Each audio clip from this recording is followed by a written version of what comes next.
నమస్కారం. ఈరోజు వీడియోలో మనం గూగుల్ జెమినీ ఏఐ ఉపయోగించి మనకు నచ్చిన విధంగా మ్యూజిక్ ఎలా క్రియేట్ చేయాలో నేర్చుకుందాం. ముందుగా మీ మొబైల్ లేదా కంప్యూటర్లో జెమినీ చాట్ ఓపెన్ చేయండి. మీకు ఎలాంటి పాట కావాలో జెమినీని అడగండి. ఉదాహరణకు నాకు 1 నిమిషం పాటు సాగే ప్రశాంతమైన మెలోడీ మ్యూజిక్ కావాలి అని టైప్ చేయండి. మీకు పాటలో మాటలు కూడా కావాలంటే జెమినీ స్వయంగా లిరిక్స్ రాసి వాటికి గాత్రం కూడా అందిస్తుంది. పాట వేగంగా ఉండాలా లేదా నెమ్మదిగా ఉండాలా అనేది మీరే నిర్ణయించవచ్చు. మీకు నచ్చిన విధంగా మార్పులు చేయమని జెమినీని కోరవచ్చు. ఈ వీడియోలో జెమినీ ఏఐ ఉపయోగించి సొంతంగా మ్యూజిక్ ఎలా తయారు చేయాలో నేర్చుకుందాం. కేవలం టెక్స్ట్ ప్రాంప్ట్ ఇవ్వడం ద్వారా అద్భుతమైన పాటలను ఎలా క్రియేట్ చేయవచ్చో వివరించాను. పూర్తి వివరాల కోసం వీడియో చివరి వరకు చూడండి. మీకు ఇచ్చిన మ్యూజిక్ నచ్చకపోతే ఎలా కావాలో మెసేజ్లో చెప్పొచ్చు. ఫ్రీ అకౌంట్లో డైలీ లిమిట్ ఉంటుంది. ఏదైనా కీవర్డ్ నచ్చకపోతే ఈ వర్డ్ యూజ్ చేయకు అని కూడా చెప్పొచ్చు.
Well, hey there, Sahasra, look at you.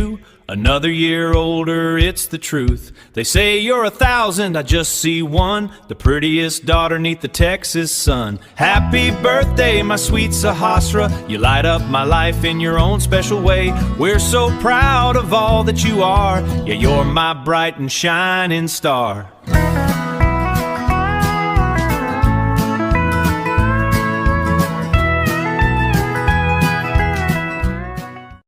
Well, hey there, Sahasra, look at you.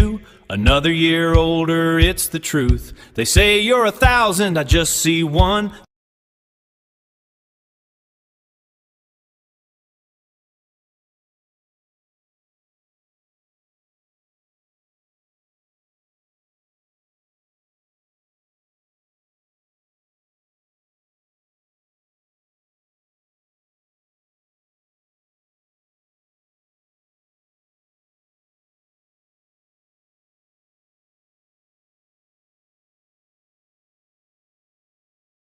సహస్రానా ముద్దుల తనయా నీ నవ్వులే మా ఇంట వెలుగుల వాన నువ్వు అడుగిడుతుంటే ఆ అడుగులే వేయి శుభాలుగా సహస్రానా కళ్ళలో వెన్నెల సహస్రానా గుండెలో తేనెల ప్రతి అక్షరం నీ పేరే పలికెను